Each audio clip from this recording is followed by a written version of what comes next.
Train এসেছে আর বুড়ি হচ্ছে গ্রামের মানুষ। এ বুড়ি কি করবে, ট্রেনে উঠেছে, ওঠার পরে ট্রেনের সিটে বসার বাদ দিয়ে ট্রেনের মাঝখানে বসেছে পাটাকে মেলে। আর সেই সময় একটা হকার চলে এসেছে। সেই হকার তখন বলছে, এ পা তুলে দেবো, এ পা তুলে দেবো। বুড়ি তো রেগে ফায়ার হয়ে গেছে। বুড়ি তখন বলছে, আরে তুই কেন আমার পা তুলবি? বলছি, দিদিমা আমি তো হকার। ওই তুই হকার বলে লাস্ট টাইম তোমার পা তুলবি? বলছি, দিদিমা তোমার কেন পা তুলবো গো? এই দেখো আমি পাতি লেবু বিক্রি করছি, তাই আমি বলছি এই পাতি লেবু দেবো, এই পাত্র দেবো। তুমি বুঝতে পারছো না নাকি? বুঝছো? তাই বল। এইবার দিদিমা বাবু বোলপুর থেকে বর্ধমান যেই পৌঁছেছে, বর্ধমান চলে এসেছে, সেই সময় বাবু আবার একটা হকার সেই দিদিমার সামনেই পৌঁছে গেছে। সেই হকার তখন বলছে, এই মশলা বুড়ি, এই মশলা বুড়ি। দিদিমা তখন বলছে, আরে উল্লা উঠো, আমি কেন মরবো? তুই মরতে পারিস না? আমি কত ভক্তি করি তার কাছে চললাম পুজো দিতে। বলছে, হা দিদিমা তোমাকে কেন মরতে বলবো? আমি এই দেখো খটর মটর করে মশলা মুড়ি বিক্রি করছি।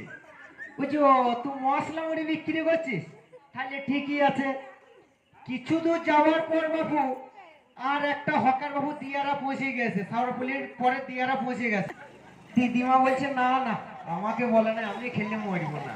যেই দিদিমা মুখে ঢোকা যাবে খেলি ধরবো ধরবো করে মরে যাবে।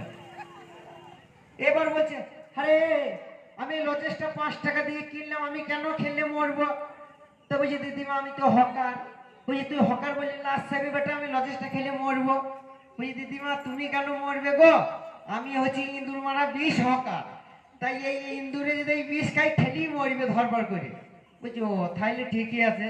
এবার হরিপাল যখন দিদিমা পৌঁছায় তখন লাস্ট হকার একটাই উঠেছে। সে হকার তখন বলছে, এই শ্মশানে যা, এই শ্মশানে যা, এই শ্মশানে যা। দিদিমা বলছে, আরে তোরা আমাকে কি পেয়েছিস? আমি কেন শ্মশানে যাব? কেন তোরা যেতে পারিস না? ওই দিদিমা আমি তো হকার। বলছি, তুই হকার বলি কি তোর লাস্ট টাইমে বেটা আমি শ্মশানে যাব? বলছি, দিদিমা তোমাকে শ্মশানে যেতে বলি নাই, আমি এই ছাল ছাড়িয়ে নুন মাখিয়ে শশা বিক্রি করছি, তাই তোমার পিছনের এই বাচ্চাগুলোকে বলছি এই শশা নিয়ে যা, এই শশা নিয়ে যা, এই শশা নিয়ে যা। দিদি চালু বাহারো। এরপর ঘোষাল তখন বলছে, মামনি ইহা জান কা বনি হ্যায় আর ইয়ে সমস্যা কা পড়ি হ্যায়।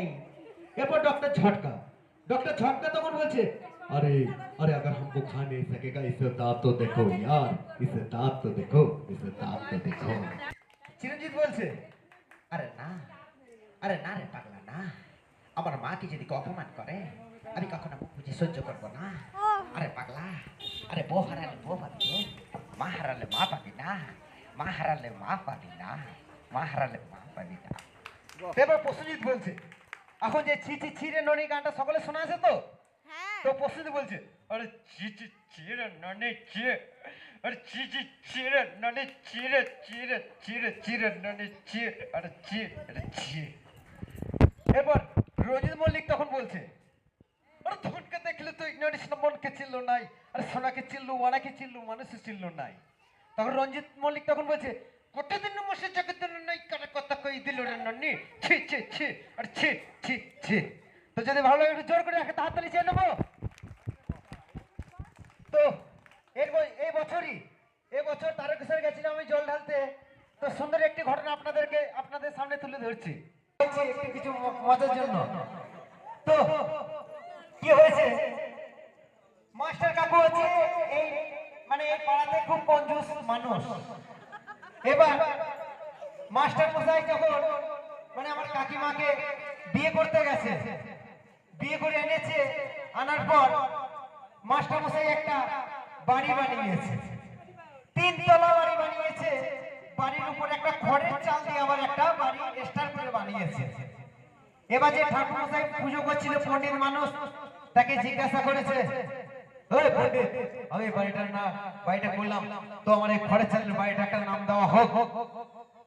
তো সেই পণ্ডিত বলছে, এ তো কঞ্জুস মানুষ, এর উল্টো পাল্টা ভোগ ভাগ নাম দিয়ে দিই, তো কেউ খারাপ মাইন্ডে নেবেন না। হ্যাঁ, তো বলছে, হ্যাঁ তোমার এই সময়ে এই শুভ লোক গোত্রেতে তোমার সুন্দর একটি নাম, এই বাড়িটার নাম ঠাকুরপোদ। এই নামটি রাখা যায়? বলছে না, এই নামটা না রাখলে তোমার বাড়ি, আমার বাচ্চাটা তাহলে নাম তুমি দেবে। বলছে তোমার আগের বার বাড়ির নাম দিয়েছিলাম পোত, তাহলে বাচ্চা নাম থাকুক হাগা। বাড়ির নাম পোত আর বাচ্চা নাম কি হাগা হয়? এবার বাবু বাড়ির নাম পোত মনে রাখবেন, আর বাচ্চা নাম হচ্ছে হাগা। এবার উত্তমদা আর উত্তমদার ভাই, দুই ভাই। এবার ওরা দুই ভাই কি করেছে, বলছে মাস্টার মশাই এত গিফটে ওর বাড়িতে এত ডাব গাছ আছে, নারকেল গাছ, পেয়ারা গাছ আছে, কিছু দেয় না কোন ছেলেকে, তা ওর আজকে আমি ওই মানে খড়ের চালে আগুন লাগিয়ে দেব। এবার বাবু সেই খড়ের চালের নিচে হাগা, মানে মাস্টার মশাই ছেলের নাম হচ্ছে হাগা, বাড়ির নাম পোত আর বাচ্চার নাম হচ্ছে হাগা। এরা দুই ভাই উঠে ওদের আগুন লাগিয়ে দিয়েছে, আগুন যখন লাগিয়ে দিয়েছে মাস্টার মশাই নিচে থেকে আমার পড়ছে, মানে ঘরের চালটা পড়ছে। এবার মাস্টার মশাই পাড়ার লোককে মানে চিৎকার করে ডাকছে, ওগো কে কোথায় আছো তো এসো গো, ওগো কে কোথায় আছো তো এসো গো, ওগো আমার মধ্যে আগুন লেগেছে, হাগা বেরিয়েছে না গো, তো এসো গো, তো এসো গো, তো এসো। এবার পাড়ার লোক সব চলে গেছে, বলছে কই কই কোথায় তোমার কি হয়েছে? বুঝো গো আমার মধ্যে আগুন লেগেছে, হাগা বেরিয়েছে না। বুঝাই তোমার মধ্যে কোথায় আগুন লাগলো? বুঝো গো আমার ওই ঘরের চালের বাড়ির নাম হচ্ছে পোত, আমার ছেলে শুয়ানো নিচে হাগা, তাই আগুন লেগেছে, হাগাকে বাঁচাও গো, বের করো গো, বের করো। যদি ভালো লাগে সকলের কাছ থেকে একটু হাত দিয়ে নেবো।